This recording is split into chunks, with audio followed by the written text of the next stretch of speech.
Welcome back. You're still tuned into Power Breakfast. Now let's talk about the important earnings that came through. Tech giant Infosys' first quarter numbers met street expectations, but it was the guidance which really has, caused quite a shocker across the street. They cut their FY24 growth outlook very sharply, and this also led to the ADR falling over 8% overnight. So Rima is back with us to take us through the fine print as well as, of course, what the management had to say on the guidance. Rima.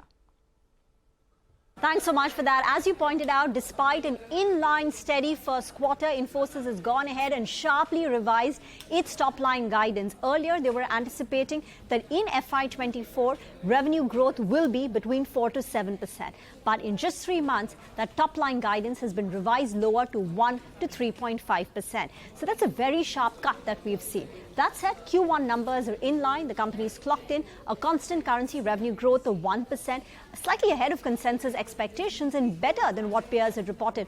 Remember, for HCL and Wipro, constant currency revenues had declined. For TCS, it was absolutely flat. In contrast, at least Infy has seen a top-line growth of 1%. Margins are down 20 basis points to 20.8% versus 21%. Deal wins have picked up. Current quarter, they're at $2.3 billion. In the prior quarter, deal wins were at $2.1 billion. So deal wins is steady. The company's attrition has further eased down to 17.3%, and the net headcount continues to moderate. We've seen that with peers as well, but even for Infy, the net headcount, has come down by nearly 6,900 employees. But I think what's disappointed the street the most is that India's second largest IT company is actually going to see very, very feeble and meager growth in FY24, just 1 to 3.5%.